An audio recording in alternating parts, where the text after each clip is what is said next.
Hey, thank you so much for clicking on the video. Before we get started, there is a major shift coming to the channel come the beginnings of May, but fret not, I will be very active and streaming regularly on Twitch. So if you have not created an account yet and followed me over on my Twitch channel, that is Dark Spider David for the username. So it's twitch.tv/DarkSpiderDavid. We're currently holding a goal of 50 followers, so if you can help out with that by checking out the channel, checking out past broadcasts that I've done, and seeing if you like what you see, hit the follow button. You won't regret it. See you then. Avengers Endgame. Game of Thrones. Two different properties that left so many audiences just completely divisive on whether or not it was good, whether or not it was completely trashed, and yet the most divisive thing for me personally is Godzilla, King of the Monsters. Let's review it. Yeah, I'm thoroughly conflicted as to how exactly I should feel about this movie. I mean, my thorough line impression of it is that I like the movie, but there's just one particular aspect about this movie that I genuinely disliked. I don't want to bring myself to say that I hate it, because I feel like that's just a strong word, but there's just an aspect about this movie that I thoroughly disliked, and then there's another that I almost orgasmed over. And before I jump into exactly what exactly brought about those feelings, let's talk about what exactly brought about this movie. We're about 5 years after the last Godzilla film, so what exactly is the big hook as to why we're getting a second Godzilla film that is actually meant to be a much direct sequel to that 2014 Godzilla with Bryan Cranston and Quicksilver and Scarlet Witch, you know, who are initially brother and sister, now being husband and wife in that movie, so that was really fucking weird. Here's the thing. Obviously, companies need to keep rights, but also, you know, shared universes are becoming the big thing.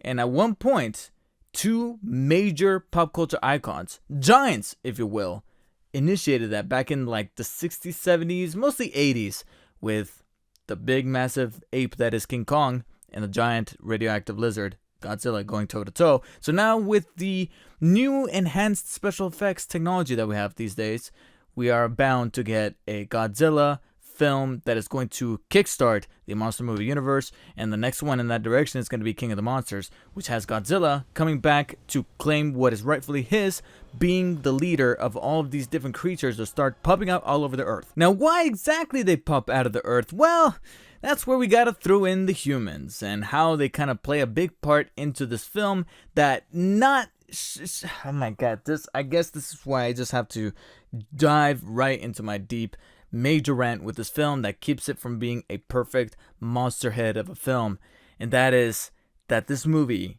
could have been sold on what you were initially giving us in the posters and the trailers. We saw a shit ton of monsters. You're doubling down on what we got in Godzilla 2014, because not only are you bringing back this interpretation of Godzilla with this design that I immensely love. I love this new design of Godzilla. Puts the 1998 Sony Zilla, as you would call him, to shame. So I love this guy. And then you're doubling down on the villain monsters that he's going to be fighting. You had the Motus or whatever the fuck those angular things were in the first movie. Now you're bringing back the classics. You're bringing Mothra. You're bringing Ghidorah. You're bringing in Rodan. And maybe even more should the speculations be, you know, kind of believed. I don't know. I'm not spoiling anything, but I'm just saying that other things are kind of alluded to here, as well as that potential big pay-per-view fight that they're teasing for next year. And trust me, this movie teases it over and over. It's actually one of my major problems is that, okay, you have already announced that you're bringing about the movie. You don't have to. Let's just say that King of the Monsters, for me personally, was doing to that upcoming fight what Iron Man 2 was doing with the Avengers, where you're like, okay, I get it. Get back to this film, please. But one thing I have to commend the film is that it wastes no time showing these monsters. Godzilla even opens up in the first 5 minutes, taking us back to an origin story stemming from the 2014 film. So you got that, and then you got the inclusion of all these different monsters popping up with, like I said, Mothra, King Ghidorah, and the visual aesthetic of all of these monsters are terrific. This is what I thoroughly enjoyed, is that the director, Mike Daughtry, you can easily tell that he loves monster films and he wants to bring that love to the screen with the way he shoots the monsters. They all have some kind of visual flair to the point where it's even beautiful. Specifically Mothra. Mothra is the one where you can tell that this is meant to be a much more of an angelic character, and then you got Godzilla, who's much more majestic and towerful, and then you got the more frightening Ghidorah and Rodan, that just every time that they're on screen, you're just like, that's a nope. That's a nope. I do not want to be around here. I do not want to be heading into that thing's direction. No, and it borderlines nightmarish, the way that these monsters are shot, and I mean that in a very positive light. The way that Ghidorah's lightning is just kind of swirling around him, the way Rodan just kind of terrorizes the skies, and then of course the way that Godzilla is able to show his power is just magnificent. My only little nitpick that was actually already there going into the film from all the trailers that I've seen is that because of the budget and because of how things need to be reined in, most of these sequences with the monsters take place either in a very obscured area at night or when it's raining. And I'm still waiting for that time where we're going to get a very fleshed out monster fight in broad daylight. It's probably never going to happen, and I've learned to come to terms with that with this film, where a 2-hour and 15-minute movie is not going to be non-stop CGI fights between all these cool monsters. So you're only going to dabble with it a fair shared amount. And that's where I can bring in some more good news, is that this definitely has way more fighting than that 2014 Godzilla film. The monsters going toe-to-toe here, they go toe-to-toe in a way that you would definitely expect them. And it's cool that almost every monster kind of had their own little fighting style. I mean, Godzilla, of course, had his atomic blast, but then you also had him kind of utilizing his hands a little bit more. Like I think at one point he even punched the monsters, and like, Godzilla punches? I guess he does. I mean, obviously he uses his tail, but using his hands a bit more vigorously, that was pretty cool. And then, of course, Ghidorah using all three of his heads in a tactical way. Rodan and Mothra kind of using the skies at their advantage, with Mothra, I guess, being a bit more strategic with her moves. So all of these different things and the visual flares of the monsters, again, the cool, badass fights that we did get were awesome. And that was the orgasmic part of this movie that beckons this film. If you're going to go see it, and you're going to go through with buying that ticket, it should not even be explained. See it in IMAX. Because this is the movie where you're going to get your money's worth for that giant-ass screen and for the massive surround sound system around you. Because, man, at one point even my ears were ringing and my eyes were a little flared up. But I don't mean that in a very negative way. I mean that in a way where you're like, okay, you know what this is and you're going to take full advantage of. So if you're going to see this movie, try to see it in some of the more bigger, more premium formats like XD for Cinemark or IMAX or even 4DX. God be with you if you watch this movie in 4DX. Try not to see it in some tiny little rinky-dink theater. Otherwise, you might as well wait for it for Redbox. And the funny thing was that it looked like some early reviews were saying that the movie was not that great because it wasn't focusing enough on the humans and was giving us nothing but just consistent monster fights. And that was the illusion that I was kind of giving us as I was watching the movie. And I'm like, yes, this is what a Godzilla movie should be. Awesome. Except it's not. It was not. At least for me. It might have been for some of you guys, and more power to you, but I just could not take that leap of faith like some of you were able to do. Because, again, let me reiterate, no studio in the Hollywood movie industry, whether it be Warner Brothers and Legendary, who hold the rights now, are going to actually give you a 2-hour and 15-minute film of non-stop CGI monster movie madness. It's not. Because they have to sell a movie, they have to sell actors, and the budget's going to be through the roof. I think at that point, you're probably dealing in the billions for a budget of a film. That's more so than goddamn Avengers. And they barely got away with that after building it up for 10 years. So what exactly is going to give Godzilla the right to hone in that money? Which is why a good chunk of some of these fights that kind of looked cool, they did something with them that I can kind of see through the layer of bullshit. One of the biggest complaints that we all universally had was that in the 2014 movie of Godzilla, Bryan Cranston was probably the only cool human character, and they killed him off in like a matter of 15 minutes. Spoilers, but they killed him off for like 15-20 minutes. And then we had to deal with all these other human characters that weren't necessarily that interesting. Aaron Taylor Johnson, Elizabeth Olsen, eh. But the biggest detrimental crime to perform to Godzilla was making him about to throw down with an enemy monster, only for literally and almost deliberately the camera cutting away. Something that even my girlfriend noticed when she saw the movie on her own. We weren't even together at that time. And even after all these years, she comes back to me and says, yeah, that was shitty. That was shitty what they did with Godzilla. We didn't even watch it together. And even she, I had no influence on her at the time. And even she was like, yeah, they kept cutting away every time Godzilla was about to fight. They kept like closing the door, or they kept showing it in like a TV or something like that. They do it again here, but they do it in a way that fools you. And I started to see it towards the end, where the fights are happening on screen and you get to see it. Granted, see it as best as you can during some of the more murky areas, but you get to see it. Cool. And then the camera pans, and then you have some human character, one of these human characters, just looking for their daughter or looking for a device. And then back, the monsters, and then camera back to the human. But what's this?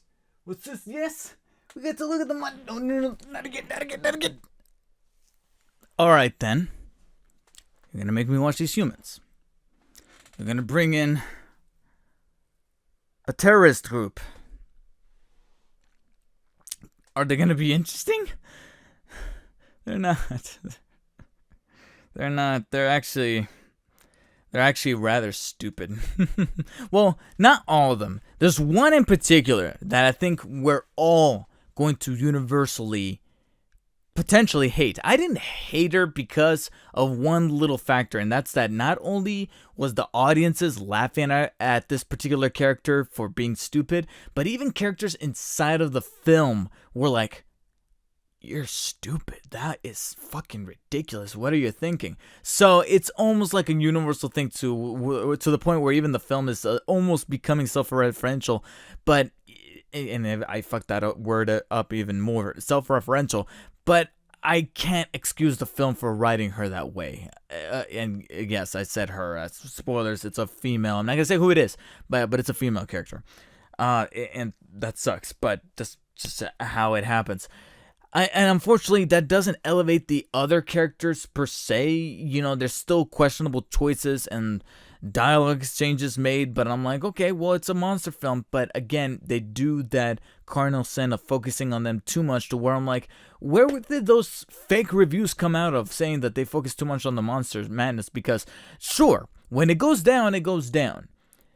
But here's the thing, is that even those, the selective choice of showing the monsters is also a little weird, because I still, after the credits start rolling, I wanted more Godzilla. And my girlfriend was like, you want to see more after that? And that's when it clicked for me. You see a shit ton more monsters in this movie. I personally don't think you see more Godzilla than you even did in 2014 Godzilla. You know what I mean? Like, you see almost about the same amount of Godzilla, but the only reason why you feel like, it's okay is because instead of seeing more Godzilla, you see more of Ghidorah. You see more of Mothra destroying buildings and destroying shit. And that's where you feel like, oh, action. But it's not Godzilla. That's how they got it. Like I said, that they do these little tricks here and there. And here's the thing, is that personally, I almost don't feel like it's the writer or the director's fault. I'm gonna go ahead and give them the benefit of the doubt by saying it's probably a studio thing. It's definitely a studio thing at this point, because because I can tell that whoever wrote this, and Mike Daughtry, the director, I can tell he loves the monsters and he loves Godzilla and he wants to show them, but somebody back there is just reining him in with the budget and with the marketing campaign saying, hey, you gotta put these humans in, we gotta sell the movie, we gotta bring in the moms and the grandparents and say like, hey, look, it's Coach from Friday Night Lights, it's Vera Farmiga from the Conjuring movies, it's a Conjuring girl, hey, look, it's Stranger Things girl, it's like, no, it's this guy, just focus on this guy. So whatever we did get of this guy, throwing down with the monsters, which again is done beautifully. The action is magnificent. and it's thoroughly fun. There's plenty of fun to be had in this film, even outside of the monster stuff. There's even one character that I think wasn't given great jokes to work with, but I love the actor and he was able to make them work for me. And there's also some other side characters that I'm like, okay, you're kind of seeing a few levels of reason, so I'm trying to dig as much of rationale as I possibly can. But let's get back to the monsters. And again, when the lens focused on the monsters, it focused beautifully. Sure, I understand that maybe it's not in the budget to show all the detail, hence them not being in broad daylight, but at least it wasn't shot in a very Michael Bay way where all you see is this. So I need to count my blessings with this film, but I gotta be honest, I'm still waiting on that authentic, hour and 45 minute Godzilla film where the bulk of it is really centering around Godzilla. And I knew that when I saw that 2 hour and 15 minute running time, something in the pit of my stomach said that Godzilla King of the Monsters is not going to be it. Still, a very fun rock and rolling ride that deserves to be seen on the big screen because that's the only way to fit this guy in there. But if you are not a humongous Godzilla fan, gotta be honest, might have to wait for that red box. So I'm going to be giving Godzilla King of the Monsters a very, very high, enthusiastic, and recommendable 7 out of 10. I really wish I could kind of breach beyond that because that's exactly what IGN gave it. And when I saw that, I'm like, God, they're being persnickety. They're being all, with their nose in the air like they want some kind of pathos to Godzilla. Whatever. I just want monsters fighting. No, now I get it. And man, I can only brainstorm as to what kind of human drama they're going to try to interject into Godzilla versus Kong next year, which again, this movie will not let you leave the theater without knowing. Another potential marketing decision for the studio, but whatever. Thank you guys for watching. Make sure to follow me on Instagram, Twitter, and on Twitch. Links in the description. Like and share this video, and I'll see you guys on the next one. Don't kill me in the comments. Bye bye.